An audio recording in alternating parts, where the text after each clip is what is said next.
بسم اللہ الرحمن الرحیم۔ السلام علیکم ورحمۃ اللہ وبرکاتہ۔ آسان قرآن چینل کے دینی مسائل کے سلسلے کا ایک اہم معاشرتی اور دینی مسئلہ، اور اس مسئلے کا مفتیان کرام کے فتویٰ کی روشنی میں جواب ملاحظہ فرمائیں۔ کیا حق مہر میں جو چیز مقرر ہوئی ہے، کیا اس میں تبدیلی کی جا سکتی ہے یا نہیں کی جا سکتی؟ اس کی دو تین صورتیں سوال کی پہلے سن لیں، پھر اس کا جواب جو ہے دیا جائے گا کہ نکاح کے وقت عموماً ایسے ہوتا ہے کہ خاوند یا شوہر جو ہے یا جو دولہا ہے،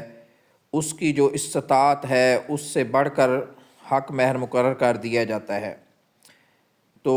اکثر ایسے ہوتا ہے کہ دولہا اسے بعد میں ادا نہیں کر سکتا، تو کیا ایسی صورت میں مہر میں تبدیلی کی جا سکتی ہے یا نہیں کی جا سکتی؟ دوسرا یہ ہے کہ نکاح کے وقت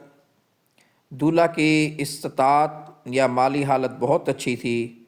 لیکن نکاح یا شادی کے بعد خدا نخواستہ ایسی صورتحال پیدا ہو گئی ہے کہ دولہا مالی حوالے سے اس کی استطاعت جو ہے وہ کمزور ہو گئی ہے، اب وہ حق مہر ادا نہیں کر سکتا جتنا حق مہر مقرر ہوا تھا۔ تو کیا ایسی صورت میں حق مہر میں کسی قسم کی کوئی تبدیلی کی جا سکتی ہے یا اس کو کم کیا جا سکتا ہے؟ پھر تیسری صورت یہ ہے کہ جو حق مہر مقرر ہوا ہے نکاح کے دوران،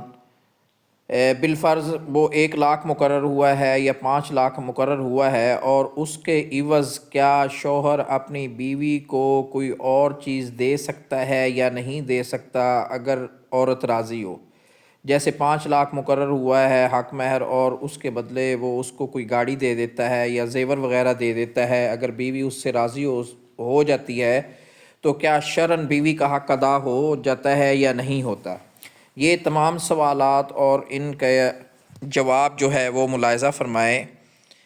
کہ مہر شرعاً بیوی کا حق ہوتا ہے۔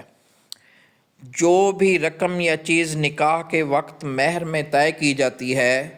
حسب معاہدہ شوہر کے ذمے اس کی ادائیگی ہی لازم ہوتی ہے۔ مطلب جو حق مہر مقرر نکاح کے وقت کرنا ہے، یہ دولہا والوں کو چاہیے یا دولہا کو چاہیے کہ وہ سوچ سمجھ کر جو ہے وہ مقرر کریں جو ادا بھی کیا جا سکتا ہو۔ عموماً ایسا مقرر کر دیا جا سکتا ہے، جو دولہا مقرر کیا جاتا ہے جو دولہا کی استطاعت سے باہر ہوتا ہے، تو بعد میں وہ ادا کرنے کی سکت دولہا میں نہیں ہوتی، تو اس کی ادائیگی لازم ہوتی ہے، لہٰذا اس بات کو مد نظر رکھنا چاہیے۔ البتہ اگر شوہر بیوی کو مہر میں مقرر کردہ چیز یا رقم کے بدلے کوئی اور چیز پہلے سے طے شدہ چیز کے علاوہ دے اور بیوی اسے مہر کے بدلے لینے پر راضی بھی ہو جائے، تو اس چیز کو بھی مہر شمار کرنا شرعاً درست ہوتا ہے۔ یعنی کہ اگر انہوں نے، جیسا کہ پہلے سوال میں اس کا ذکر کیا گیا ہے اس بات کا، کہ اگر انہوں نے کوئی چیز پہلے مقرر کر دی ہے تو بعد میں اس کے بدلے اسی کے برابر کی کوئی چیز اگر بیوی اس پہ راضی ہو جاتی ہے، جیسے 5 یا 10 لاکھ روپیہ کوئی انہوں نے لکھا ہے، بالفرض 10 لاکھ روپیہ لکھا ہے، اس کے عوض اگر وہ گاڑی دے دیتا ہے یا زیور دے دیتا ہے اتنی قیمت کے برابر، تو اس کو شرعاً حق مہر ان کا جو ہے وہ درست ہو جائے گا، اسے حق مہر شمار کیا جائے گا۔ دعا ہے اللہ پاک ہمیں دین کی صحیح سمجھ اور عمل کی توفیق نصیب فرمائے، آمین یا رب العالمین۔